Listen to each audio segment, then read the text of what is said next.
I also think at its core, disability studies and thinking about or changing, shifting and adjusting the way that we think about disability I think there's a lot of fear. I think people have a lot of fear with that.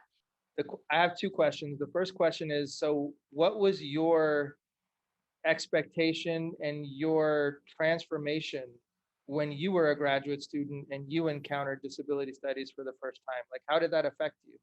That's a really good question. And probably I should have started with that because, yeah, that's what I was bringing with me to the classroom. So I've been disabled since I was 3. So as long as I've had memories, I really don't remember I don't really remember my body walking. And I was raised in a family that didn't make much of that. It wasn't something we fixated on a lot. I was the youngest of 6, and my disability was just sort of a part of things. It wasn't analyzed, it wasn't talked about, and I think there's good and bad that comes with that. Because while I was sort of just rambling about in my own way and didn't feel that different from my siblings, I also was experiencing life in a way that they didn't.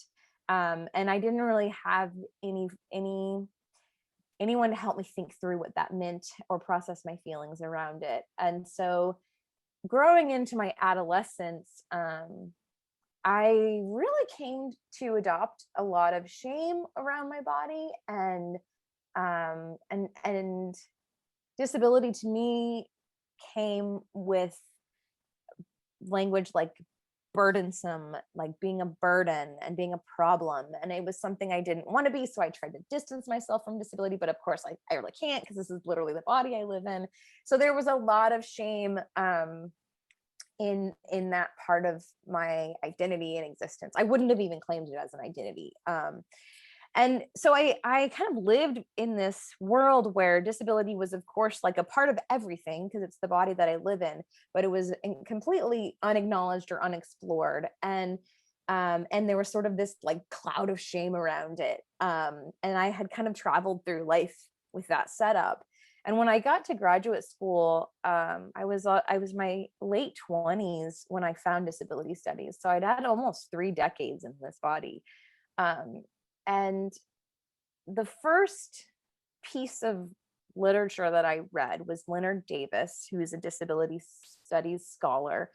And I read this article. It's like an introduction to his book, actually, one of his books. And in that article, he kind of introduces this idea that disability is not an individual person. Or let me rephrase that.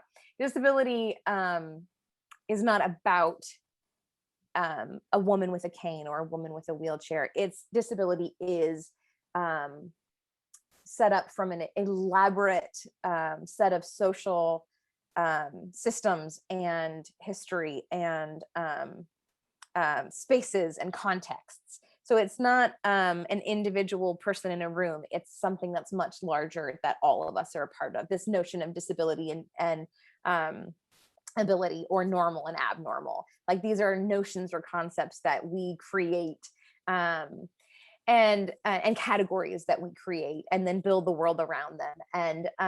And so this idea that disability wasn't just like this giant like weight on me individually, that everywhere I went I was just the problem in the room, but instead that there were systems in place that made my body particularly difficult to live in, right? There were barriers created that made it difficult to get it made it difficult to participate in my community in a wheelchair, as opposed to just inherently being born into this body that is a problem.